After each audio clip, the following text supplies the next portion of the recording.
केशापाली गिरी गोवर्धन युवक संघ पक्षर रक्तदान शिविर अनुष्ठित। ଏହି ଅବସରରେ ସ୍ୱେଚ୍ଛାକୃତ ଭାବେ 108 ୟୁନିଟ୍ ରକ୍ତ ସଂଗୃହୀତ ହୋଇଛି। କେଶୁପାଣି ଧବଳେଶ୍ୱର ପୀଠରେ ବରିଷ୍ଠ ନାଗରିକ ସଂଘର ବୈଠକ ଅନୁଷ୍ଠିତ। ଏହି ଅବସରରେ ସଂଘର ସମସ୍ୟା ସମାଧାନ ଦିଗରେ ଗୁରୁତ୍ୱାରୋପ ସହ ବିଚାର ବିମର୍ଶ କରାଯାଇଛି।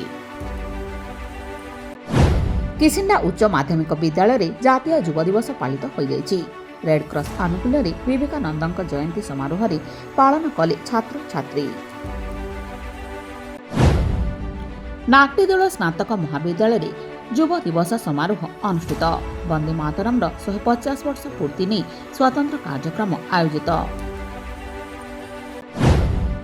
ଚାରମାଲ କ୍ରିକେଟ କପ୍ରେ ରାଉରକେଲାକୁ ପରାସ୍ତ କରି ସମ୍ବଲପୁର ହେଲା ଚାମ୍ପିୟନ୍। ବିଜେତା ଦଳ ପୁରସ୍କୃତ ହେବା ସହ ଟୁର୍ଣ୍ଣାମେଣ୍ଟ ମହାସମାରୋହରେ ଉଦ୍ଯାପିତ ହୋଇଛି।